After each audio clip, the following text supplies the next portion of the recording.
So Indian army में join होना अपने आप में बहुत बड़ा सपना है, जो सपना आज आपने सच कर दिखाया है। तो पायल, ये सफ़र की शुरुआत कब और कैसे हुई? मैम 10वीं के बाद जो क्रूशियल पीरियड रहता है, जब सभी बच्चे सोच रहे होते कि क्या करें क्या नहीं किया जाए, तो वैसा टाइम मेरी लाइफ में भी आया था जब मैंने 10th पास की थी और मैं सोच रही थी, मैं सर्च कर रही थी डिफरेंट करियर ऑप्शंस के बारे में। तो Indian army was the one जिसने मुझे बहुत फैसिनेट किया और मुझे लगा कि दिस इज़ द वन जो मुझे करना है। तभी मैंने स्टार्ट किया सर्च करने के लिए ऐसा इंस्टीट्यूशन के बारे में कि जो मुझे इस फील्ड से रिलेटेड ज़्यादा नॉलेज दे सके और उसी में जाने के लिए एक अच्छा सा एटमॉस्फेयर जहाँ पर मिल सके।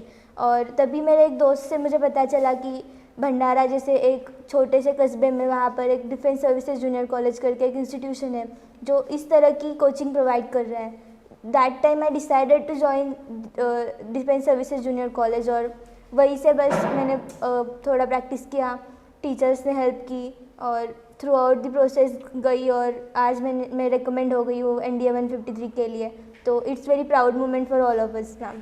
पायल, जैसे कि आप कोल्हापुर से बिलोंग करते हैं, कोल्हापुर भंडारा से बहुत दूर है, तो उस समय जब आप NDA कोचिंग के लिए रिसर्च कर रही थी कि कौन सा इंस्टीट्यूशन ज्वाइन करना है, तब आपके मन में बहुत सारे डाउट्स रहे होंगे। और कोल्हापुर से भंडारा आना इट्स नॉट ईजी, पेरेंट्स को भी बहुत चिंता हुई होगी कि इतनी दूर जाना, वहाँ रहना और ऐसा इंस्टीट्यूशन ढूंढना जहाँ आपको कोचिंग के साथ साथ emotional support, safety, because as a girl parents वो चीज़ें भी कंसिडर करते हैं।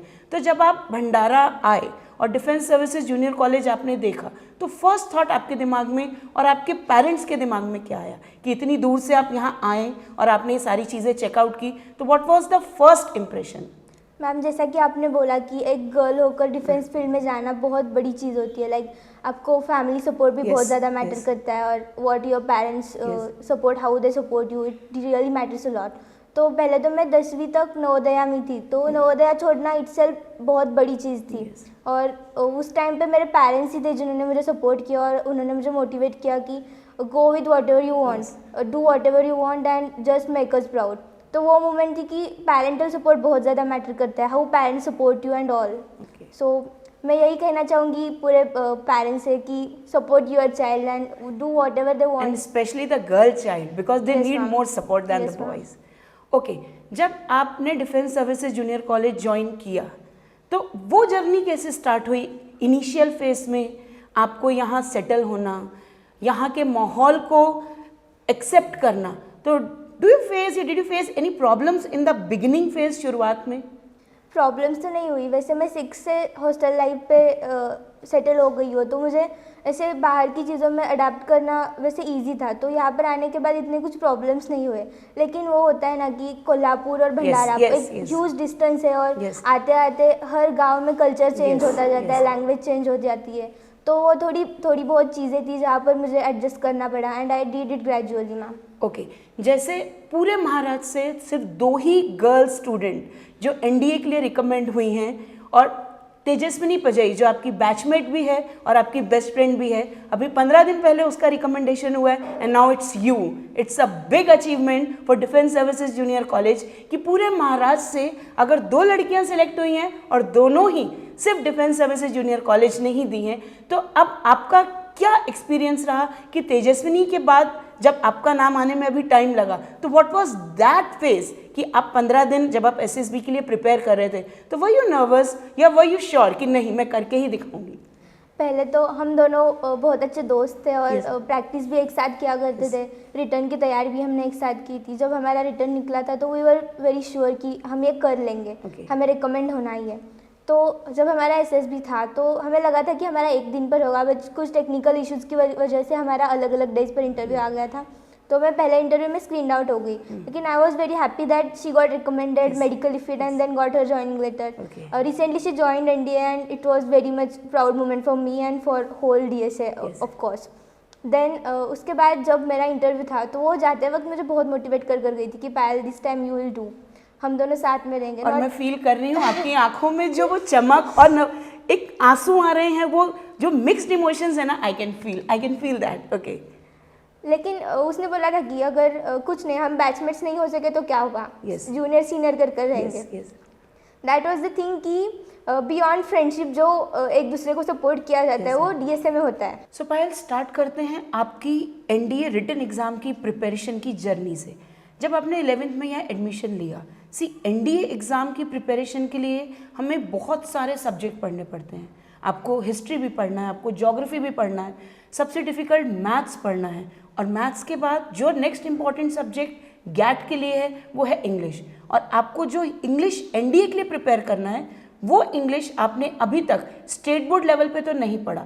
तो उस समय आपने किस तरह मेहनत की और क्या आपकी स्ट्रैटेजी थी 11th में कि आपने उस चीज़ को कवर अप किया? अभी तो देखा जाए तो वैसे बहुत सारे सब्जेक्ट पढ़ने पड़ते हैं एनडीए के लिए। तो फर्स्ट तो मैथ्स होता है, मैथ्स क्लियर होने के सिवाय हमारा गैट का पेपर ही नहीं चेक होता। तो मैथ्स ऐसा सब्जेक्ट है कि जहाँ पर हर एक करेक्ट क्वेश्चन के लिए बस 2.5 मार्क्स मिलते हैं, और गैट में वहाँ एक क्वेश्चन करेक्ट करने पर 4 मार्क्स मिलते हैं। तो हर एक को स्ट्रैटेजी बनानी पड़ेगी कि मैथ्स बस पासिंग के लिए, और अगर हमें स्कोर करना है तो वो गैट से करना पड़ेगा।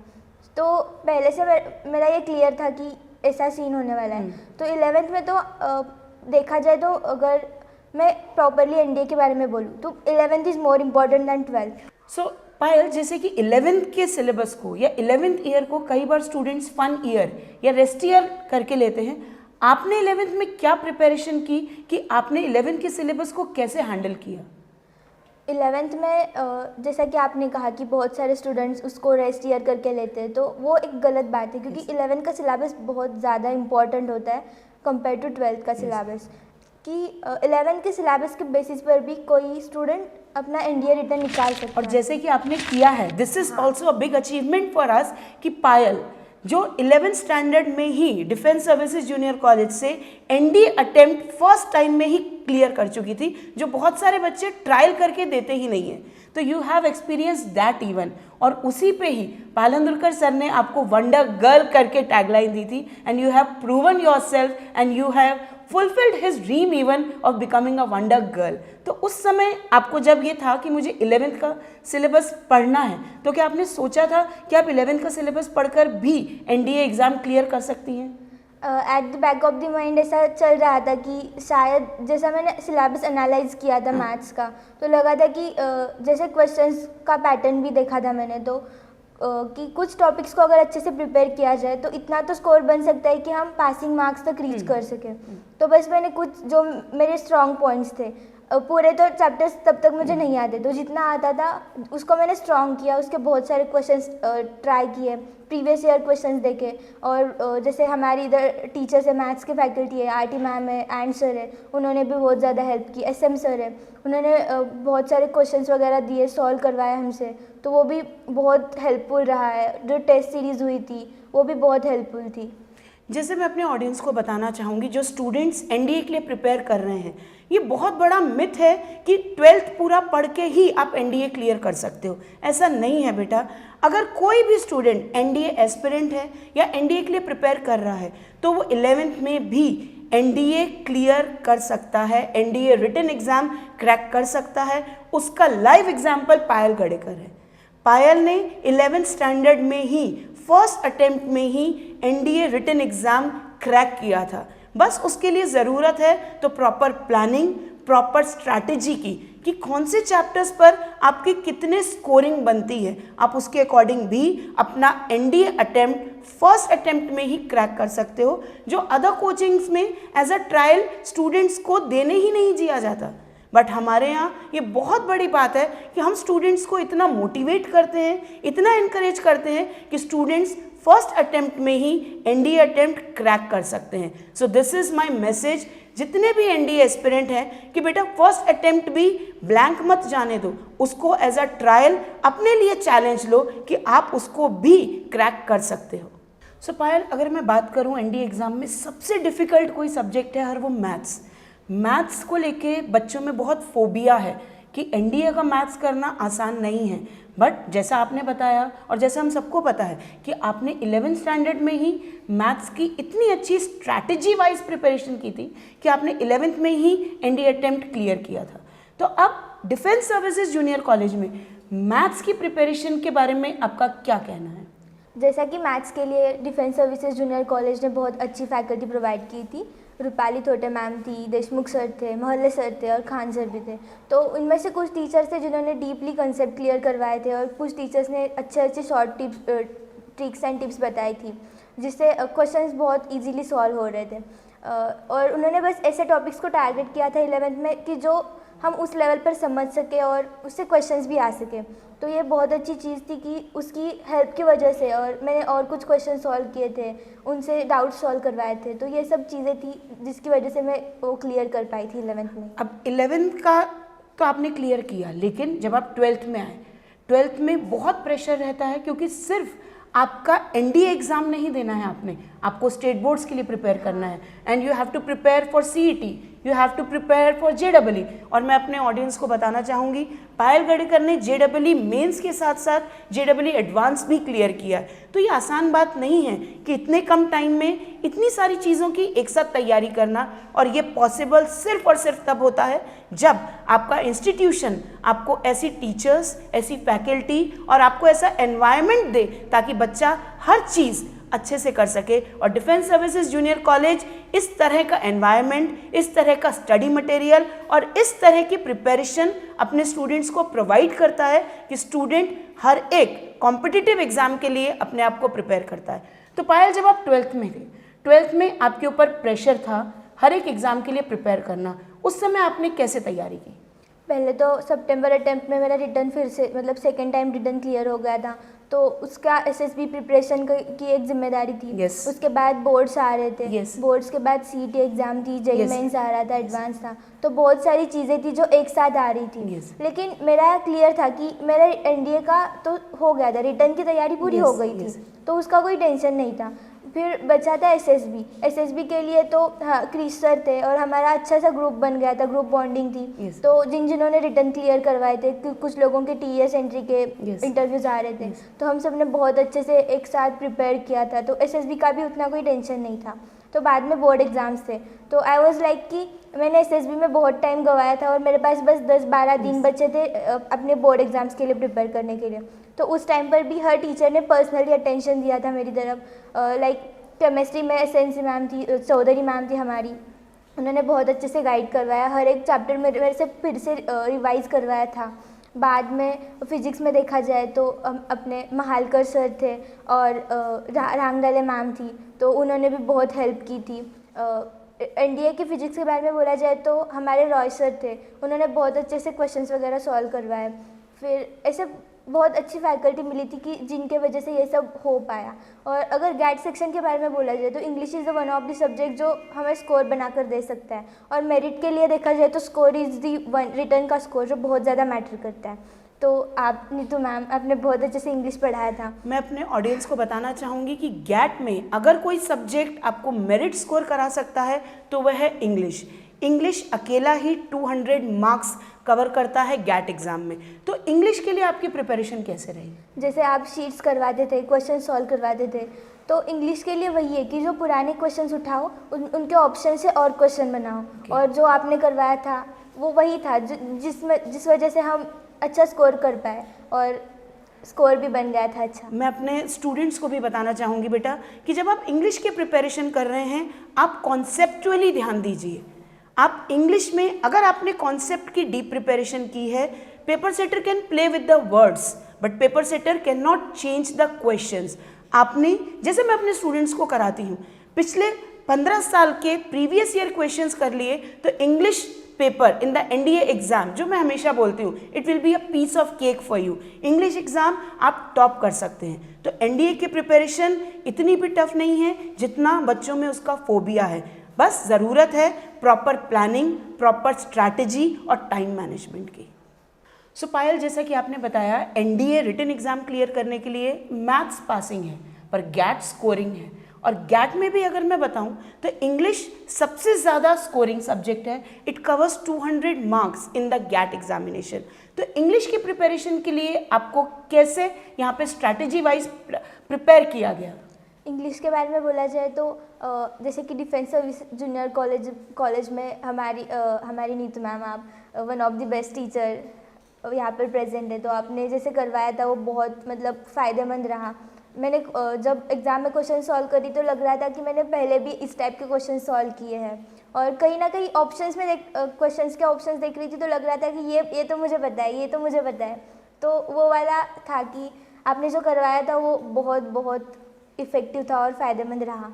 मैं अपने ऑडियंस को ये ज़रूर बताना चाहूँगी कि जब मैं इंडिविजुअली पर्सनली इंग्लिश की प्रिपरेशन अपने स्टूडेंट्स को कराती हूँ तो आई एश्योर देम कि जो क्वेश्चन वो मेरी क्लासरूम में डीपीपी के फॉर्म में, वर्कशीट के फॉर्म में सॉल्व कर रहे हैं, I challenge them, I assure them कि इस टाइप के ही क्वेश्चंस वो एग्जामिनेशन में देखेंगे। And this becomes reality. जब स्टूडेंट्स पेपर सॉल्व करते हैं उनको लगता ही नहीं है कि वो एनडीए रिटन एग्जाम सॉल्व कर रहे हैं, उनको लगता है कि वो मेरी क्लासरूम में बैठकर वर्कशीट सॉल्व कर रहे हैं। Because this experience helps me to provide students the best questions which help them to clear the written part in the NDA English examination। अब इंग्लिश के बाद हम बात करें बाकी सब्जेक्ट्स की, गैट की। अगर मैं सबसे पहले शुरुआत करूं फिजिक्स, इंग्लिश के बाद अगर कोई स्कोरिंग है तो वो है फिजिक्स। फिजिक्स में आपने कैसे प्लानिंग की? फिजिक्स में मैम रॉय सर थे, रॉय सर ने बहुत अच्छे से क्वेश्चंस करवाए थे, प्रीवियस ईयर क्वेश्चंस, यहाँ तक कि उन्होंने मेंस लेवल के क्वेश्चंस हमसे सॉल्व करवाए थे। तो वो एक प्लस पॉइंट था कि वो एकदम डीपली जाकर कंसेप्ट क्लियर करवाते थे, ऐसे ऊपर ऊपर से पढ़ाना नहीं, लाइक वो ऐसे स्ट्रैटेजिकली समझाते थे कि कनेक्ट करवा कर एक कंसेप्ट को अगले कंसेप्ट के साथ। तो वो एक अच्छी चीज़ थी कि क्वेश्चंस देखते बराबर कनेक्ट होता था कि ये कहा तो भी पढ़ा था, इससे रिलेटेड ये है, फिर ऐसे ऐसे तो इजीली सॉल्व हो जाते थे क्वेश्चंस। और मैं ये चीज़ बिल्कुल अच्छे से क्लियर करना चाहूँगी कि हमारे डिफेंस सर्विसेज जूनियर कॉलेज की फैकल्टी अगर कोई भी कॉन्सेप्ट पढ़ा रही है तो वो सिर्फ कॉन्सेप्टुअली नहीं पढ़ा रही, उसका एनडीए में किस तरह क्वेश्चन आएगा, देन जेडब्ल्यूई मेंस में किस तरह क्वेश्चन आएगा, अलॉन्ग विद दैट अगर उस पर एडवांस में भी क्वेश्चन आ रहा है तो वो कैसे आएगा। दैट मीन्स एक स्टूडेंट एक टॉपिक पे हर लेवल पे प्रिपेयर होता है हमारे डिफेंस सर्विसेज जूनियर कॉलेज में। पायल, अब हम बात कर रहे हैं बाकी के सब्जेक्ट्स की, केमिस्ट्री की। केमिस्ट्री में आपकी क्या प्रिपेयरिंग? केमिस्ट्री तो एक ऐसा सब्जेक्ट है कि एनडीए में आप 10 तक अच्छा कर रहे हो तो हो जाता है, लेकिन कुछ चीज़ें रहती है जो हम भूल जाते हैं। 11th में 12th में आते आते 10 तक का सिलेबस भूल जाते हैं।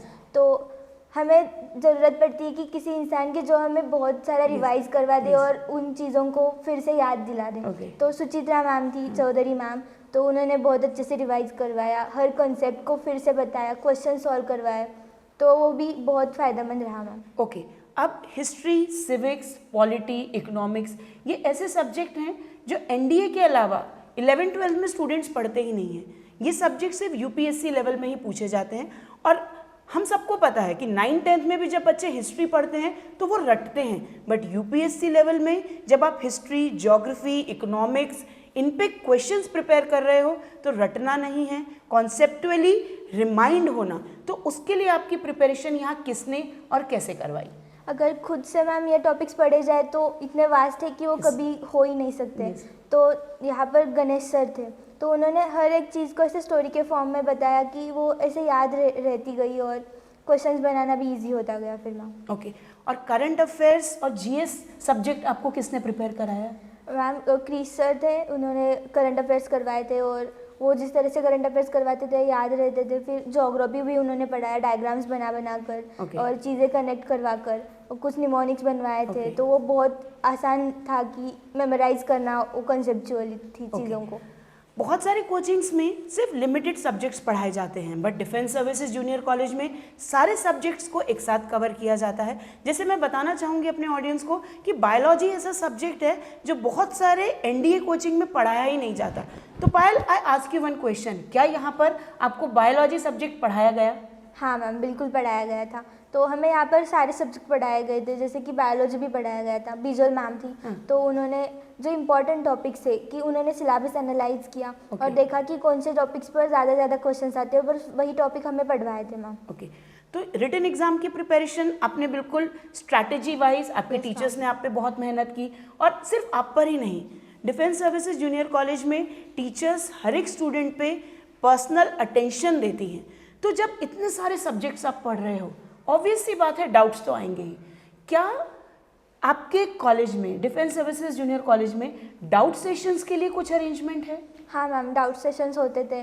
मतलब हर टीचर पढ़ाने के बाद पूछा करता था कि किसी को कोई डाउट है तो पूछो, और अलग से फिर उसको समझाते थे कि इसको इस तरीके से करना है एंड ऑल मैम। ओके, अब जैसे हर एक स्टूडेंट या हर एक बच्चा कहा जाए तो सेम नहीं होता, हर एक का आईक्यू लेवल अलग होता है, तो वीक स्टूडेंट्स के लिए क्या अलग से कुछ यहाँ पर तैयारी कराई जाती है? हाँ, जैसे कि बैचेस भी उसी तरह के बनते हैं कि जो बच्चे जल्दी अडाप्ट कर पाते हैं, जल्दी से कैप्चर कर पाते हैं, उनको अलग क्लास में बिठाया जाता है और मतलब उनके एक टेस्ट लिए जाते हैं, उसके अकॉर्डिंगली बैचेस बनते हैं और उससे पता चलता है कि जो स्टूडेंट्स थोड़े वीक के पढ़ाई में, तो उनको अलग से उनके लिए एक अलग से शेड्यूल बनाया जाता है, उन पर ज़्यादा वर्क किया जाता है, स्पेशल अटेंशन दिया जाता है। तो जब आप ये सारी चीज़ें कर रहे हैं तो जो आपको notes, study material defence services junior college से प्रोवाइड हो रहा है, मैं पर्सनली पूछना चाहूँगी, क्या वो इनफ है किसी भी स्टूडेंट के लिए एनडीए रिटन एग्ज़ाम क्लियर करने के लिए?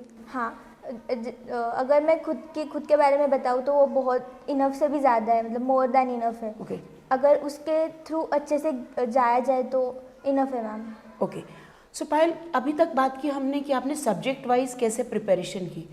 Now comes the most important कि अब उस प्रिपरेशन को चेक करने का टाइम है एंड वो होता है mock test.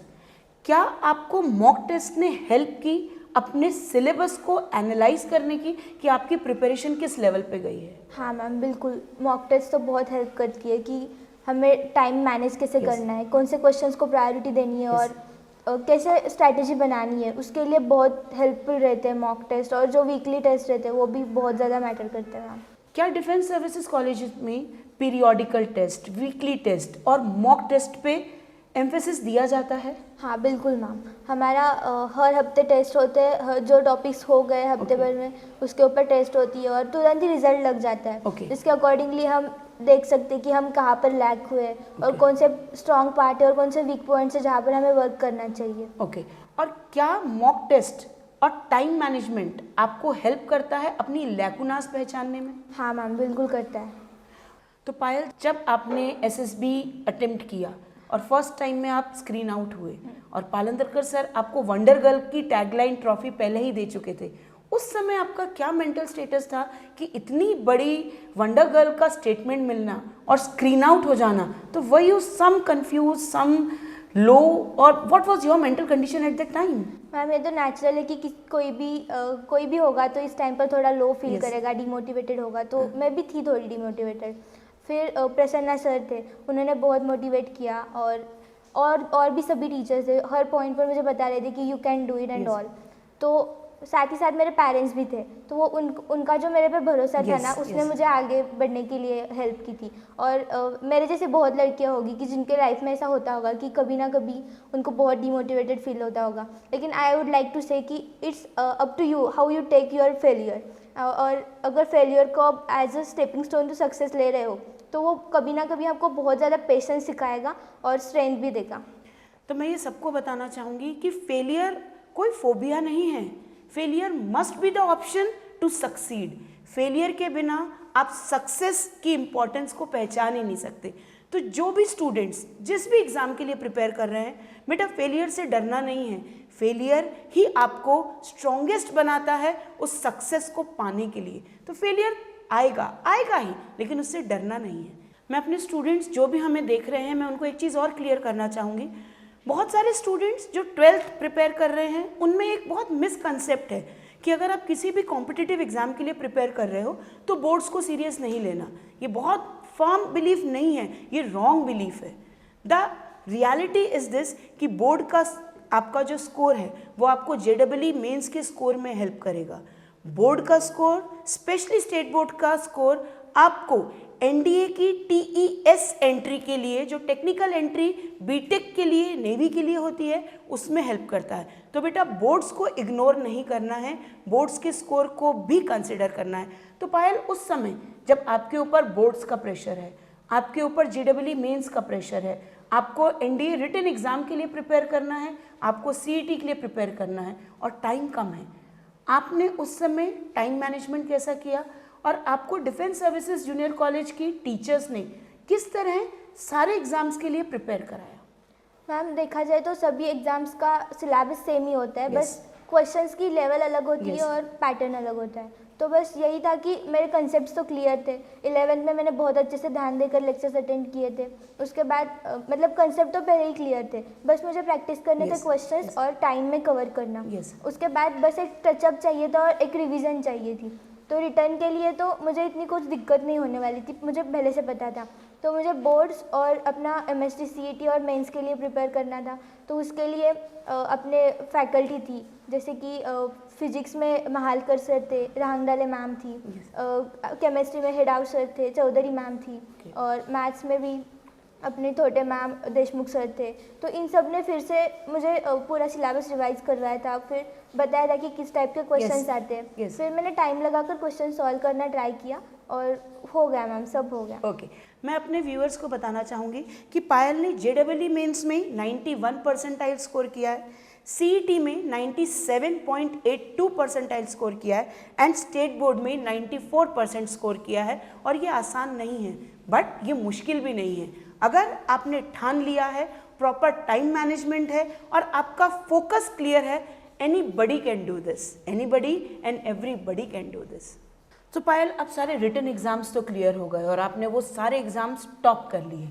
Now comes the world toughest interview and that is SSB interview. और जैसे आप पहले भी SSB इंटरव्यू से स्क्रीन आउट हुई थी, तो अब प्रेशर ज़्यादा है, तो ऑब्वियस है प्रिपरेशन भी उस लेवल की चाहिए कि इस बार प्रूव करना है, इस बार SSB इंटरव्यू क्लियर करना है। तो ये प्रिपरेशन कब से और कैसे स्टार्ट हुई? मैम, प्रिपरेशन तो मैंने पहले अटेम्प्ट के लिए ही की थी, जब हम लोग साथ में बैठकर हमारा ग्रुप बन गया था रिटर्न वालों का।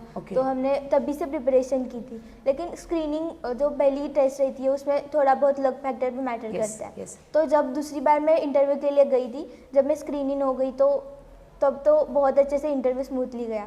अगर प्रिपरेशन के बारे में बोला जाए तो क्रिश सर थे, NDA 149 के लिए रिकमेंडेड कैंडिडेट थे वो, जो आपके यहाँ पर SSB प्रिपरेशन के टीचर हैं। Yes ma'am.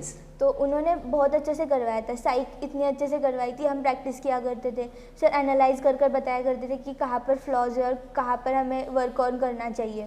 उसके बाद हमारे पर्सनल इंटरव्यूज होते थे और GTO ग्राउंड पर हम परफॉर्म किया करते थे एक्टिविटीज़। आपने जब बात की पर्सनल इंटरव्यूज़ की, तो क्या आपको डिफेंस सर्विसेज जूनियर कॉलेज में SSB इंटरव्यू की तरह मॉक इंटरव्यू जैसा प्रेशर दिया गया था? हाँ मैम, बिल्कुल दिया गया था। तो मॉक इंटरव्यूज हुए थे आपके? Yes ma'am. तो वर यू एबल कि आपको ये कॉन्फिडेंस आ गया था कि यहाँ मॉक इंटरव्यू अगर मैं कर रही हूँ फेस, तो मेरा SSB इंटरव्यू ज़रूर क्लियर होगा? मतलब वो तो नहीं बता सकती थी मैं, लेकिन जब मैंने रियल वाला इंटरव्यू दिया था, मेरा पर्सनल इंटरव्यू हुआ था, तब मुझे एक भी क्वेश्चन ऐसा नहीं लगा कि जिसके बारे में मैंने सोचा नहीं होगा और जिसका आंसर मेरे पास नहीं होगा। दैट मीन्स टू कंक्लूड कि mock interviews help you to face SSB interview smoothly and which makes you screen in that. Yes ma'am, वो कॉन्फिडेंस बिल्डअप हो गया था कि इतने सारे प्रिपरेशन के बाद की अगर पता नहीं रिकमेंड होगी या नहीं, लेकिन मेरा बेस्ट दे पाऊंगी करके। ओके, जब आप SSB इंटरव्यू में थी और बहुत सारे कैंडिडेट्स अलग अलग स्टेट से आए हुए थे, what you were having different among them? मुझे ऐसा लग रहा था कि मैंने बहुत ज़्यादा प्रिपरेशन की है। Being a candidate for the army, मुझे नेवी का भी नॉलेज था और एयरफोर्स का भी नॉलेज था। तो उधर वो अलग बात थी बाकी लड़कियों से, जो मुझे ज़्यादा मतलब ऐसे लगे कि मुझे मेंशन करनी चाहिए। बाकी तो सब लोग प्रिपेयर कर आए थे, लेकिन यहाँ पर जो पर्सनल अटेंशन मिला था, 1-on-1 जो फ्लॉज बताए गए थे, जिस तरह से हमने रिकवर किया था हर चीज़ को, तो वो एक अलग लेवल की प्रिपरेशन दिखा रहा था वहाँ पर मैम। ओके, तो which was making you more confident और shine there in the group? GTO के बारे में अगर बताया जाए, अगर पर्सनली मुझे शाइन करने के बारे में पूछ रहे हो आप, तो GTO मैंने बहुत अच्छा परफॉर्म किया था। तो वहाँ पर लगा कि जितनी प्रैक्टिस यहाँ पर की थी वो मोर देन इनफ थी वहाँ GTO परफॉर्म करने के लिए।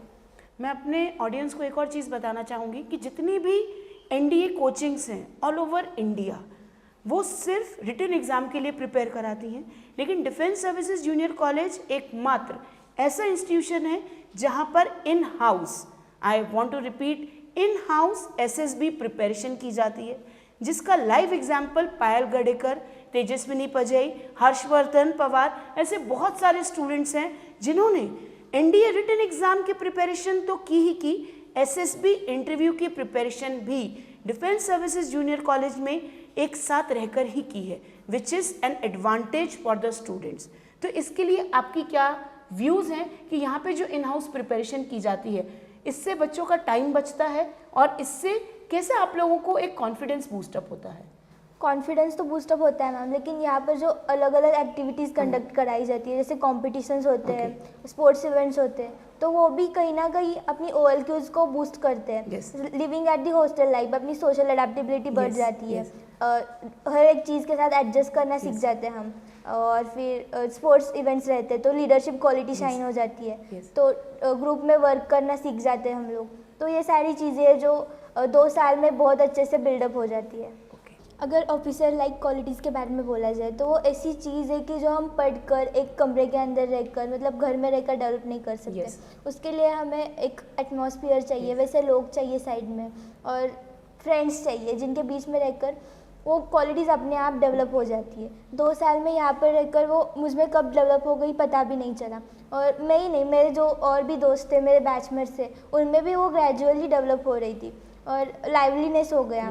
जो हम मतलब अकेले रहकर डेवलप ही नहीं कर सकते। ऐसी क्वालिटीज़ रहती है जो हमें एक बाहर आने के बाद ही डेवलप हो सकती है। क्या डिफेंस सर्विसेज जूनियर कॉलेज का हॉस्टल का एनवायरनमेंट या क्लास का एनवायरनमेंट एक स्टूडेंट में ऑफिसर लाइक क्वालिटी, जैसा आपने अभी मेंशन किया, उसको डेवलप करने के लिए पहले दिन से हेल्पफुल रहता है? हाँ मैम, क्योंकि यहाँ का एकदम बिजी स्केड्यूल रहता है जो हेल्प करता है कि अपना मेंटल स्टैमिना बिल्डअप करने के लिए। और हर एक चीज़ से जब हम गुजरते हैं तो लगता है कि कहीं ना कहीं कुछ अलग सी चीज़ें हमें डेवलप होती जा रही है। हम थोड़ा एक्टिव होने लगे हैं, हम लेजीनेस कम करने लगे, और जहाँ पर जगह पर जल्दी पहुँचने लगे, पंक्चुअलिटी डेवलप हो जाती है। तो ऐसे। And what about role plays and team spirit, क्या वो डेवलप हुई यहाँ पे? बिकॉज आप जब GTO कर रहे हैं, that is needed there. Yes ma'am, जैसे कि स्पोर्ट्स टूर्नामेंट्स होती थी, आह्वान ऑर्गेनाइज किया था, तो उसमें अलग अलग गेम्स कॉम्पिटिशन्स हो गई थी। तो उसमें देखा कि हाउस वाइज कॉम्पिटिशन थी, तो हर एक अपने हाउस को प्रेजेंट करने के लिए बहुत ज़्यादा एक्साइटेड था और बहुत मतलब पजेसिव था अपने हाउस के लिए। तो उसमें भी टीम स्पिरिट डेवलप हो गया था और एक दूसरे को हेल्प करना, ये सभी चीज़ें जो धीरे धीरे डेवलप हो गई। ओके, अब कई स्टूडेंट्स की ये कंप्लेंट रहती है कि बहुत प्रेशर है, टाइम कम रहता है, तो what is your opinion on time management to prepare for NDA exam and for SSB interview? अगर टाइम मैनेजमेंट के बारे में बताऊँ तो ऐसी चीज़ है कि खुद से स्ट्रैटेजी बनानी पड़ेगी। हर टाइम एकेडमी की स्ट्रैटेजी से चलना भी मतलब वो कन्वीनियंट नहीं होता, क्योंकि उनका जो शेड्यूल है उसके अकॉर्डिंगली अपनी स्ट्रेटजी बनाकर जब हम वर्क करेंगे तभी ज़्यादा रिजल्ट्स आएंगे।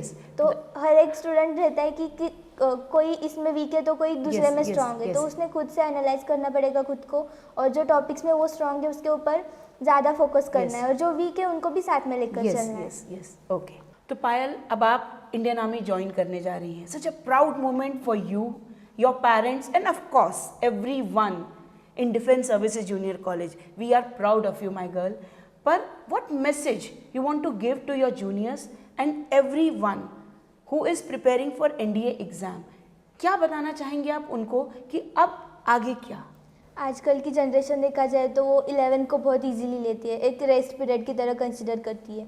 तो मैं उनको सजेस्ट करना चाहूँगी कि 11 को बहुत अच्छे से करो।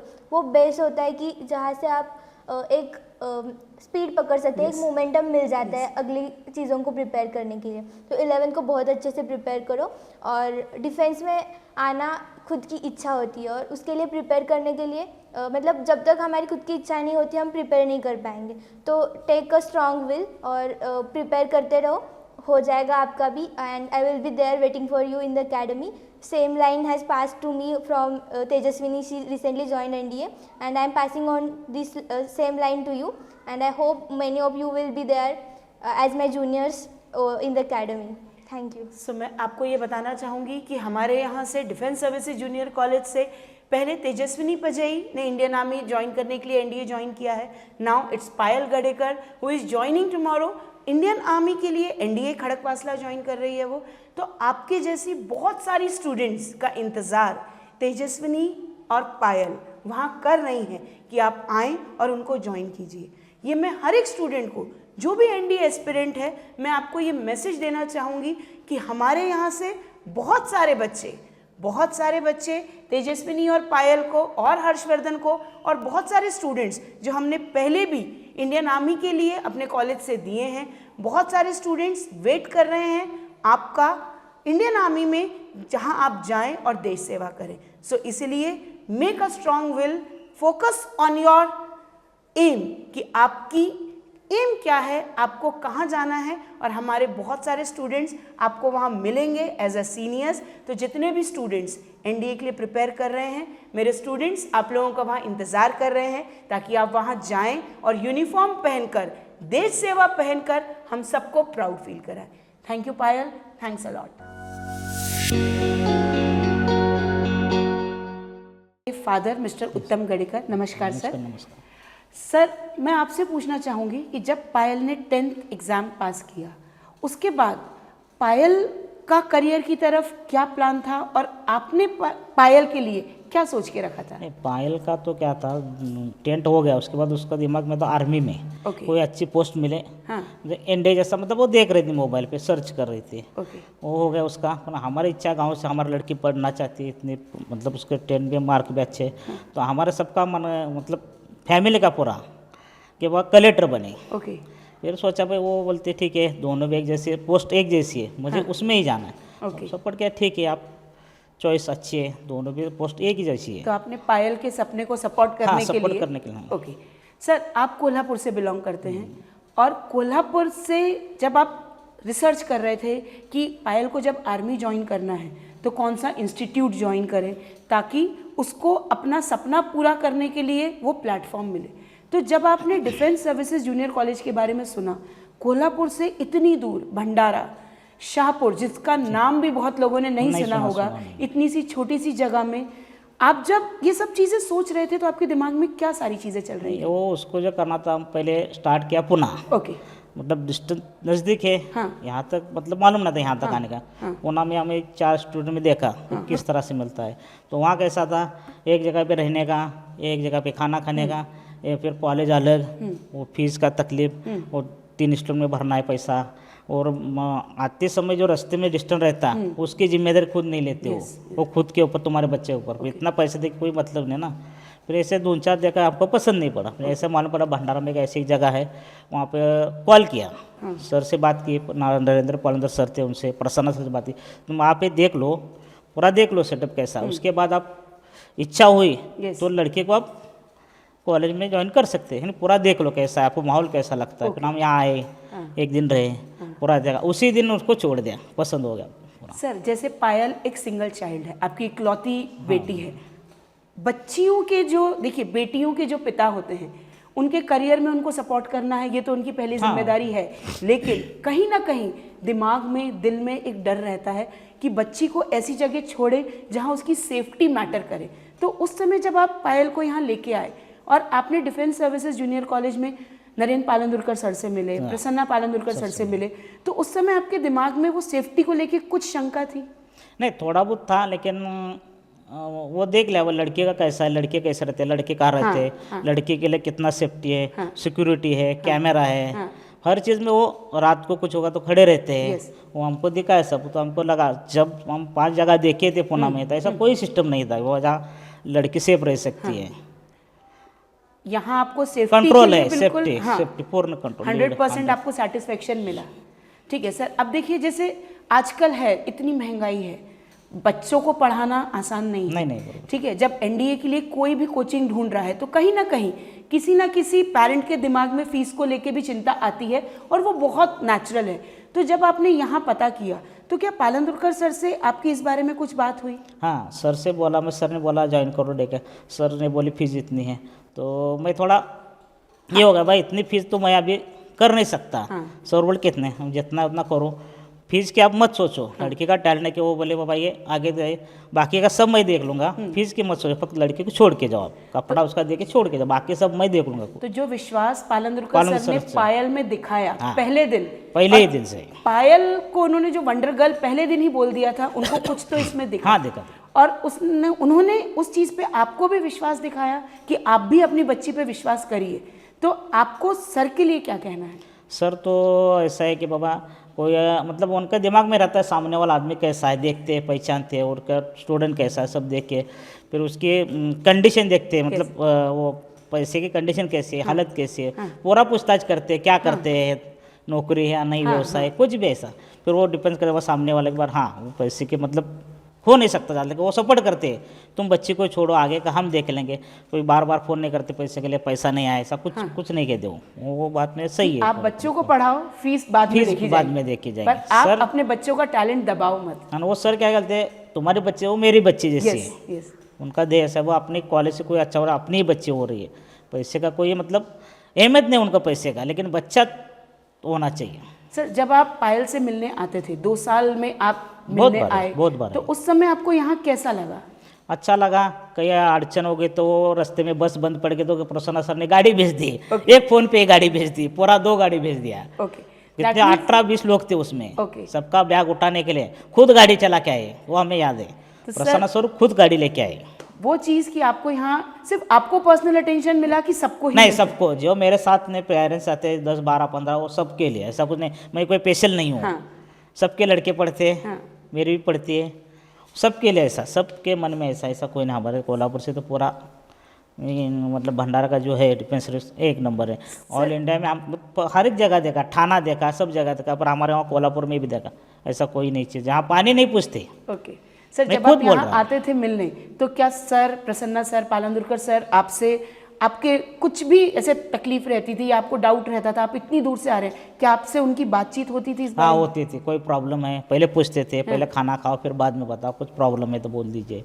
सब जगह में ऐसा कुछ तो आपको यहाँ आके ऐसा लगता तो नहीं था कि आप बस आए हैं और मिलके चले जाएंगे? नहीं नहीं नहीं नहीं, ऐसा कुछ नहीं। वो मतलब पूरी डिटेल्स देते थे, बिठा के सबने सामने बिठा के रखते थे, आधा घंटा बैठते थे, बातचीत करते थे, कैसा चल रहा है, फिर आपका तबीयत मतलब घर का पूछते थे पूरा। दैट मीन्स पूरा पर्सनल हाँ अटेंशन पर्सनल, हाँ बिजनेस कैसा चल रहा है, अभी बंद है, चावल है, सब पूरा मतलब आपको ऐसा लगता था कि आप अपने ही घर घर जैसा में है। आए हाँ हैं? घर जैसा ही। ओके, तो सर जैसे आपके कोल्हापुर में बहुत सारे बच्चे होंगे या बहुत सारे माता पिता होंगे जो अपने बच्चों के लिए एक ऐसा कॉलेज ढूंढ रहे होंगे जहां उनको पढ़ाई के साथ साथ बाकी चीज़ें भी सिखाई जाएं, सेफ्टी भी हो और पर्सनल अटेंशन भी हो, तो क्या आप डिफेंस सर्विसेज जूनियर कॉलेज का नाम उनको रिकमेंड करना चाहेंगे? नहीं करेंगे ना, क्यों नहीं करेंगे। मैं खुद संजय गोडात में गया हूँ, पानी भी नहीं पूछा, इतना बड़ा इंस्टीट्यूट संजय गोडात में बहुत बड़ा है, पानी नहीं मिलेगा। तो यहाँ आपको सब बिठा के खाना खिला के, आप बच्चा छोड़ो या ना छोड़ो, आपको पूरा घर जैसा मिलेगा। दैट मीन्स आपको उतना स्पेस दिया जाता है हाँ कि आप ये नहीं कि एडमिशन करें या नहीं नहीं नहीं करें। नहीं, वो उनका दिमाग सोच नहीं, वो आके आप मिल के जाओ, आपको कैसा लगा। यस, मैं कहता हूँ चार स्टूडेंट घूम के आदमी इधर आ जाना चाहिए, तो उसको पता चला भाई ये इसमें क्या फ़र्क है। तो आपके कोल्हापुर से और पेरेंट्स भी यहाँ बच्चों को एडमिशन देने के लिए अब रेडी हैं? क्यों नहीं देंगे, अब ये बच्चे सामने वो देख रहे हैं। ओके, तो सर आप डिफेंस सर्विसेज जूनियर कॉलेज के लिए एक लाइन में क्या कहना चाहेंगे कि आपका 2 साल की जर्नी कैसी रही? नहीं, एक नंबर रहे, अच्छे रहे, 100% 100%, मतलब जो चाहिए सब मिल गया इधर ओके, इस जर्नी में। सो मैं अपने व्यूअर्स को ये चीज़ बताना चाहूँगी कि डिफेंस सर्विसेज जूनियर कॉलेज सिर्फ बच्चों की ग्रोथ पर या बच्चों की एकेडमिक प्रिपरेशन पे ध्यान नहीं देता। हम लोग बच्चों के पर्सनल लेवल, उनके फैमिली टर्म्स, उनके पेरेंट्स से भी इतना कनेक्ट करते हैं कि उनको ऐसा लगता ही नहीं है कि उनका बच्चा हॉस्टल में रह रहा है या वो एक कोचिंग या इंस्टीट्यूशन में एक फॉर्मल विजिट देने जा रहे हैं। We become a family and that is the magic of Palandurkar sir and Prasanna Palandurkar sir कि वो डिफेंस सर्विसेज कॉलेज को एक फॉर्मल कॉलेज की तरह नहीं देखते हैं। We all live here as a family, और सिर्फ हम टीचर्स और स्टूडेंट्स फैमिली नहीं हैं, हमारे साथ जितने भी लोग जुड़े हैं वो भी हमारी फैमिली का पार्ट है। तो I just want to say कि जो भी लोग मुझे देख रहे हैं वो अपने दिमाग में एक चीज़ क्लियर कर ले कि एनडीए की प्रिपरेशन के लिए सिर्फ एक ही नाम, defence services junior college. Thank you.